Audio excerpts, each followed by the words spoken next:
Assalamualaikum warahmatullahi wabarakatuh. Selamat pagi, siang, sore, malam, dimanapun kalian berada, baik itu di dunia nyata maupun di dunia gaib ya.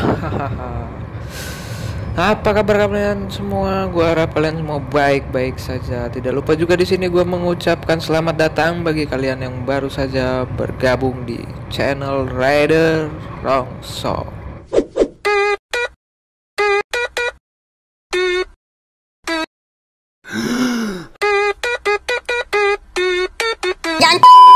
Di kelas motor berfairing atau yang sering disebut emak-emak dan ABG Kuproy sebagai motor ninja. Kita ketahui motor berkapasitas 600 cc itu termasuk kelas super sport. Dan sebenarnya sedari dini kita semua sudah dijejali bahwasannya Superbike adalah kasta tertinggi motor flagship di kelas roda 2 dengan kapasitas mesin 1000 cc. Tapi kenyataan sebenarnya adalah Superbike bukanlah penguasa speed dan power seperti yang kita ketahui sekarang. Dulunya ada kok motor yang lebih gokil, lebih gila, bahkan lebih kencang dan lebih powerful. Nah, ini yang akan kita bahas di video gua kali ini. Yap, Hyperbike.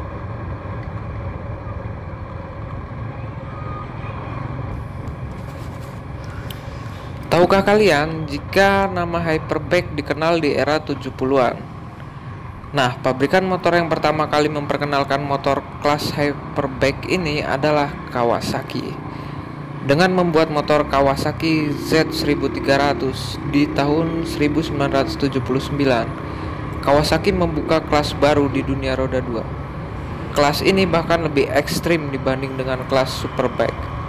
Motor ini diracik sedemikian rupa menggendong mesin 6 silinder inline berpendingin radiator berkapasitas 1300 cc dan berat unit 314 kg dan mampu memuntahkan 120 HP dan torsi sebesar 115 Nm.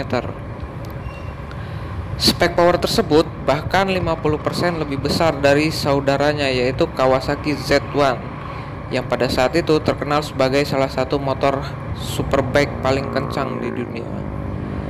Yang gokilnya lagi, dari motor ini, baik itu dari konsep, mesin, dan teknologi yang dipakai, membuat salah satu majalah memberi julukan motor ini sebagai King Kong Hyperbike. Gimana nggak King Kong? Badan gede, tenaga gede. Dan pada waktu itu sekaligus membuka kelas baru di dunia roda 2 dan pabrikan-pabrikan lain pun ikut serta dalam mengembangkan jenis baru di dunia roda 2. Yap, kelas Hyperbike.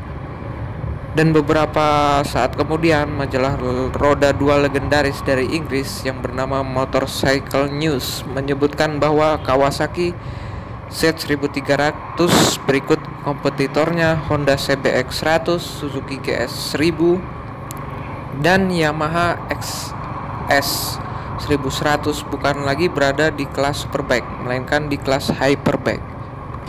Selang satu dekade, tepatnya era 80-an, semenjak lahirnya kelas baru di dunia roda 2, kelas Hyperbike ini nggak luntur begitu saja. Tahu sendirilah, di pasaran konsumen selalu mendewakan speed dan torsi dan power. Dan pada akhir era 80-an, lagi-lagi Kawasaki merilis Hyperbike-nya yang diberi nama Kawasaki ZX-10 Tomcat pada tahun 1988. Motor ini menggendong mesin 4 silinder inline dengan kapasitas mesin 1000 cc, DOHC, 16 valve. Meskipun kapasitas mesinnya lebih kecil dari pendahulunya, gimana tidak, motor ini mempunyai performa dan speed yang lebih gila dari ZX 1300. Si Tomcat ini mampu memuntahkan 135 HP dan torsi 105 Nm dengan bobot 245 kg. Berkat teknologi yang modern dan bodi motor yang aerodinamik, motor ini diklaim mampu tembus 266 km per jam. Dan ingat ya, pada era itu Superbike belum berkapasitas 1 liter kayak sekarang atau 1000 cc. Pada waktu itu kapasitasnya masih 750 cc. Contohnya ada Honda RC30, Suzuki GSX R750 dan Yamaha YZF 750R.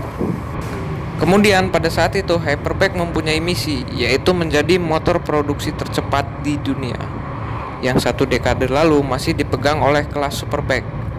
Dan karena semua pabrikan Jepang jadi fanatik oleh speed dan power, pada akhirnya awal era 90-an kelas Hyperbike ini mencapai puncak tertingginya. Yap, karena pada saat itu Yamaha dan Suzuki join the party. Pada tahun 1990, Kawasaki mencoba memecahkan rekor motor produksi tercepat di dunia lagi dengan motor barunya, yaitu ZX-11. Dengan menggendong mesin inline 4 silinder dengan kapasitas 1052 cc DOHC 16 valve yang mampu memuntahkan 145 HP dan torsi 106 Nm di bobot motor 249 kg. Top speed motor ini tembus 283 km per jam.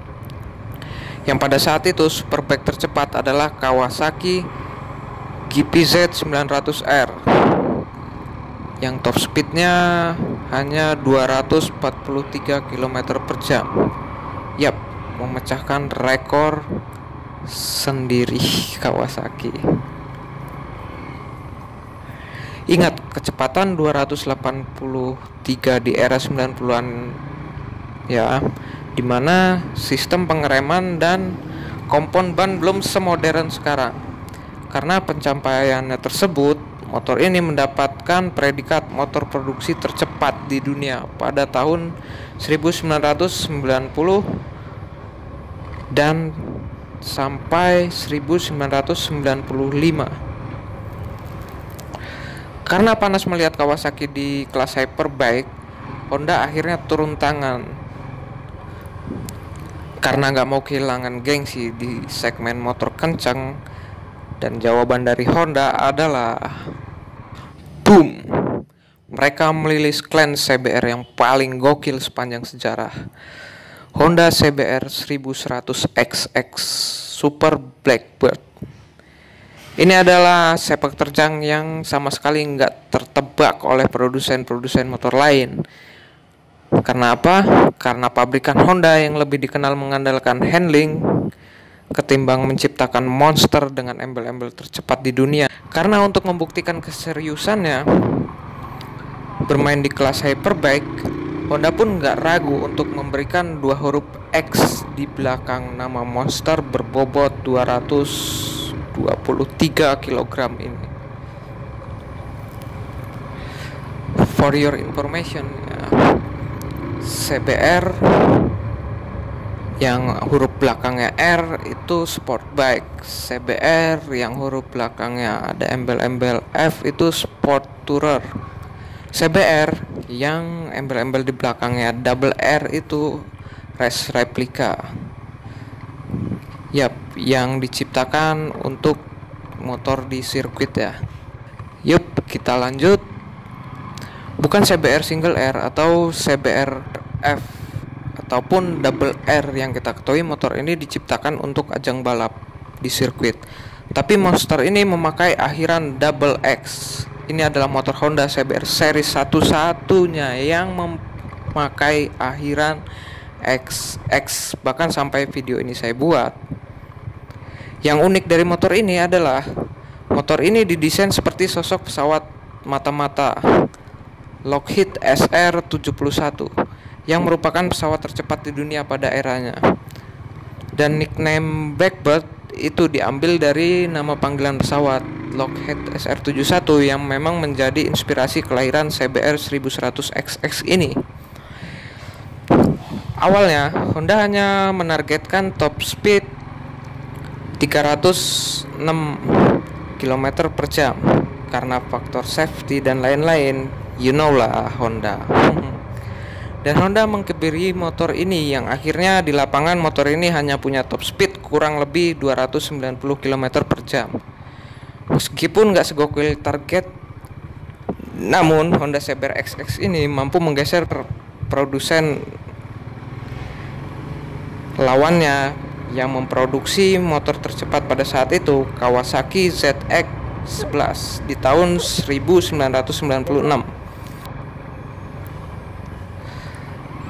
Tapi itu pun gak berlangsung lama, hanya berselang 3 tahun memegang rekor. Dan akhirnya Suzuki pun ikut ambil alih di kelas Hyperbike.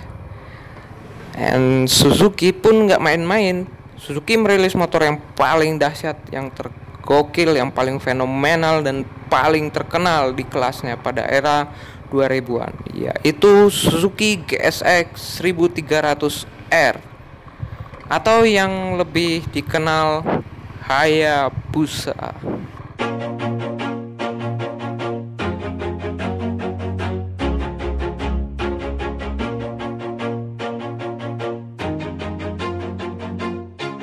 Always do it on my own, so I got it. Siapa coba yang gak kenal Hayabusa?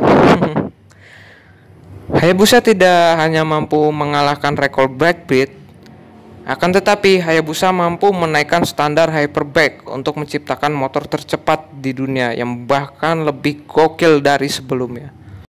Dirilis pada tahun 1999 dengan menggendong mesin inline 4 silinder 1300 cc DOHC 16 valve FI yang mampu memutahkan tenaga 173 HP dan torsi 135 Nm.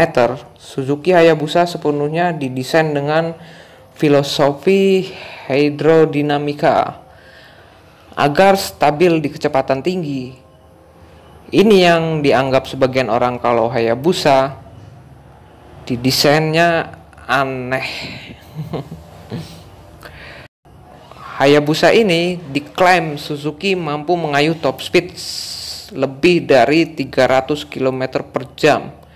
Dan benar saja, ketika di lapangan motor ini mampu mengayuh top speed hingga 315 km per jam.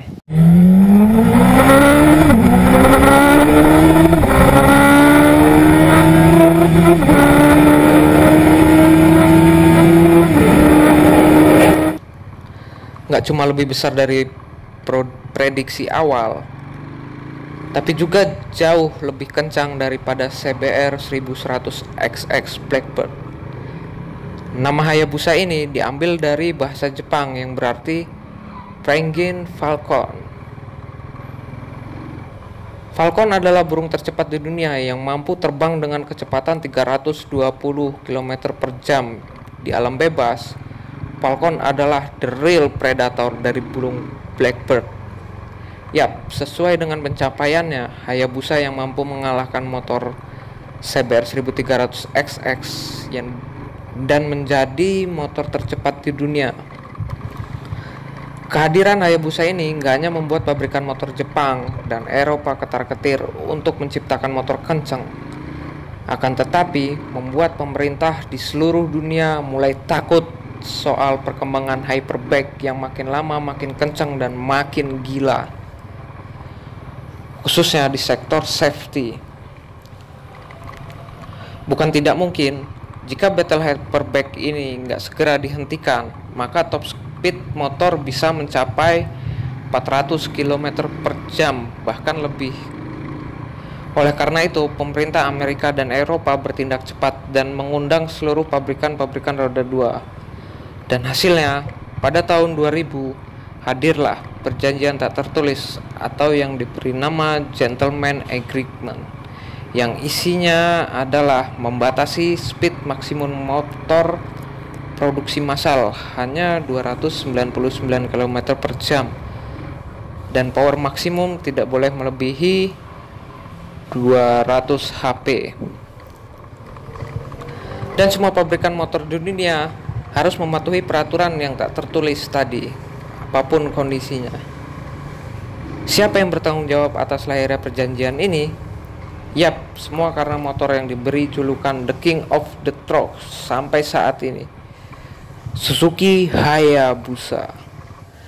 Sedihnya perjanjian tersebut nggak cuma mengakhiri battle Suzuki, Kawasaki, dan Honda untuk melahirkan motor-motor terkencang di dunia, tapi juga mengakhiri era kejayaan hyperbike yang terkenal punya power dan top speed yang paling tinggi di kelas motorsport.